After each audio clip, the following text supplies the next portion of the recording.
അടിപൊളി സാധനമാണ്. ഇതാ നമ്മള് റെഡി ആയിക്കൊണ്ട് വന്നിട്ടുണ്ട്. ഉണങ്ങാൻ വെക്കണം. ഇതിപ്പോ എല്ലാരും ഉപയോഗിക്കുന്നുണ്ട് അല്ലെ. ഷുഗർ ഒക്കെ കുറയുന്നതിന് വളരെ നല്ലതാണ്. പുട്ടുപൊടിയുടെ ഒക്കെ കൂടെ പുട്ടുപൊടിയുടെ ഗോതമ്പ് പൊടിയുടെ കൂടെ നമ്മള് ദിവസം ഒരു പ്രാവശ്യം കഴിക്കുന്നത് നല്ലതാണ്. ഡീഹൈഡ്രേറ്റർ വെച്ചിട്ട് വളരെ വേഗം ഉണങ്ങിയെടുക്കാൻ പറ്റും. അരിഞ്ഞ് റെഡിയാക്കിയിട്ടുണ്ട്. നമുക്ക് പെറുക്കി വെക്കാം. ഉണങ്ങുന്നതൊന്നും അറിയാനില്ല. പെറുക്കി വെച്ചാൽ മതി. നമുക്ക് എന്തോ നല്ലൊരു ബിസിനസ് ആക്കാം. നമുക്ക് ഇങ്ങനെ ഇതുപോലൊരു മെഷീൻ ഉണ്ടെങ്കിൽ വീടുകളിൽ ഒരുപാട് ഗുണമാണ്. ഇത് ഇങ്ങനെ ഉണങ്ങുന്നതുകൊണ്ട് ഗുണം എന്ന് വെച്ചാല് കളർ നഷ്ടപ്പെടുന്നില്ല. ഇത് ചെറിയ ചൂടില് ഹീറ്റർ ഫാനും ഉപയോഗിച്ച് ഇതിന്റെ ജലാംശം വലിച്ചു കളയും.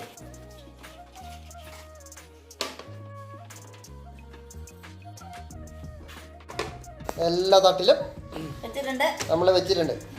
നമ്മുടെ ഇറങ്ങി വരുന്നുണ്ട്.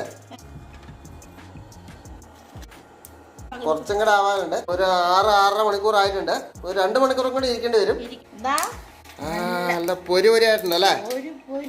നമ്മളുടെ എത്ര 8-9 മണിക്കൂറായിട്ട് ആയിട്ടുണ്ടാവുള്ളൂ അല്ലേ. ഇതാ കളർ കണ്ടോ നിങ്ങളെ, ഒന്നും പോയിട്ടില്ല. ഇതാ ഒന്നാമത്തെ തട്ട്, 2, 3. അതെ, നിറച്ച് വെച്ചാണ്. അത്രേ ഉള്ളു. ഇനി നമുക്ക് ഇത് എങ്ങനെയല്ല സപ്ലൈ ചെയ്യാന്ന് കാണിക്കണ്ടേ. കാണിക്കാം. 800 ഗ്രാം ചോളയാണ് എടുത്തേക്കുന്നത്. എല്ലാം സെറ്റായി എടുത്ത് വെച്ചിട്ടുണ്ട്. തൂക്കുന്ന മെഷീനുണ്ട്, സീലുകളുണ്ട്, പാക്കിങ്ങിന്റെ സ്ലിപ്പുണ്ട്, കവറുണ്ട്. ഇനി നമ്മളൊന്ന് റെഡി ആവാം. ഇനി പാക്ക് ചെയ്യാം. അടിപൊളിയായിട്ടുണ്ട്. 160 ഗ്രാം 150 ഗ്രാം ആയി നമുക്ക് പാക്ക് ചെയ്യുന്നു. അപ്പൊ നമുക്ക് എത്ര കിട്ടിയത്? 800 ഗ്രാമിന് 150 ഗ്രാം കിട്ടാം. ഇത്ര പണിയുള്ളൂ. ഇനി ഇത് സ്ലിപ്പിലേക്ക് ഡേറ്റ് പഞ്ച് ചെയ്യുക. അതുപോലെ നമ്മുടെ റേറ്റ് എക്സ്പയറി ഡേറ്റ് ആയി ഒളിച്ചിട്ട് അങ്ങ് ഒട്ടിക്കുക എന്നുള്ള ചടങ്ങ് മാത്രം ബാക്കിയുള്ളൂ. നമുക്കിത് ഇങ്ങനെ തന്നെ അങ്ങോട്ട് സപ്ലൈ ചെയ്യാം. ഇതൊന്ന് പൊടിച്ചോ. പൊടി പാക്കറ്റ് ആയി കൊടുക്കാം. ഇനി നമുക്ക് പുട്ടുപൊടിയായിട്ട് മിക്സ് ചെയ്തിട്ട് പുട്ടുപൊടിയായിട്ട് കൊടുക്കാം. നമ്മുടെ പൊടി റെഡി ആയിട്ടുണ്ട്. ഇതാ ഇതേ രീതിയിലാക്കി 50 ഗ്രാമാണ്. നല്ല ഗ്രാൻഡ് ആക്കി കൊടുക്കാം. നല്ല ബോക്സുകളിലിട്ട് അടച്ച് നമ്മുടെ ലേബൽ ഇതിന്റെ മുകളിലേക്ക് ഒട്ടിച്ച് ഇങ്ങനെ അങ്ങോട്ട് കൊടുക്കാം. നല്ല ഗ്രാൻഡ് സാധനം അല്ലെ. നമ്മൾ പറയുന്ന റേറ്റിന് കിട്ടും ഈ സാധനം നമ്മൾ വിൽക്കാൻ കഴിയും. രണ്ടാമതായിട്ട് ഇതേപോലെ ഇത് പുട്ടുപൊടിയാണ്. ഇതിപ്പോ നമ്മള് 50 ഗ്രാമാണ്. 1/4 കിലോ പുട്ടുപൊടി ആക്കാൻ ഒന്നെങ്കിൽ നമ്മൾ ഹോൾസെയിലായിട്ട് പുട്ടുപൊടി വാങ്ങുക, അതല്ലെങ്കിൽ അരി പൊടിച്ചിട്ട് നമ്മള് സ്റ്റീം പുട്ടുപൊടി ഉണ്ടാക്കാം. 200 ഗ്രാം പുട്ടുപൊടിയിലേക്ക് 50 ഗ്രാം നമ്മുടെ ജാക്ക് ഫ്രൂട്ട് പൗഡർ. പൊടിയുടെ ഒരു കളർ മാറ്റം ഒന്നും ഇല്ല അല്ലെ. ഒന്നും അറിയില്ല. ചെറിയൊരു ഇത്. ഇനി നമുക്കിത് മിക്സ് ചെയ്താൽ മതി. ഇതുപോലെ തന്നെ സപ്ലൈ ചെയ്താൽ മതി. ഇത് 250 ഗ്രാമിന്റെ പൊടിയാണ്. ഇതിലേക്ക് ഇനി സ്റ്റിക്കർ ഒട്ടിക്കാം, സപ്ലൈ ചെയ്യുക. ഇത്ര മാത്രമേ. ഇനി അല്ലെങ്കിൽ നമുക്ക് ഇച്ചിരി ഗ്രാൻഡ് ആയിട്ട് കൊടുക്കാം. ഇതുപോലെ കണ്ടെയ്നറിൽ നല്ല റെഡി ആയിട്ട് അങ്ങനെ പാക്ക് ചെയ്ത് നമുക്ക് നല്ല അടിപൊളി പറയുന്ന പൈസ. അപ്പൊ 3 രീതിയിൽ കൊടുക്കാം. അപ്പൊ നമുക്കിത് നോക്കട്ടെ.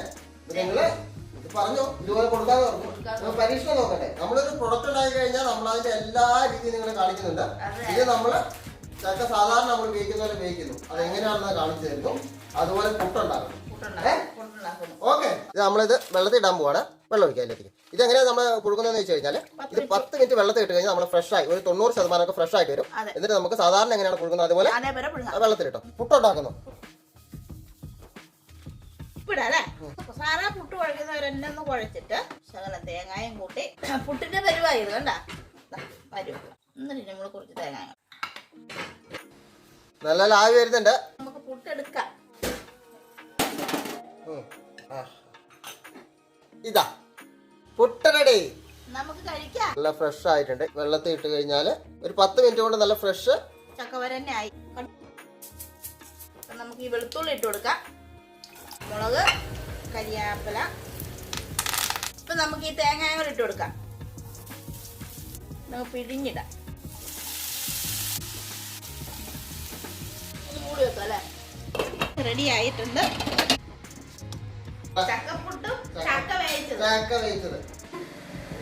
പുട്ടും പഴമൊന്നും കഴിക്കണം. നല്ല ടേസ്റ്റ് വരുന്നുണ്ട് ചക്കര.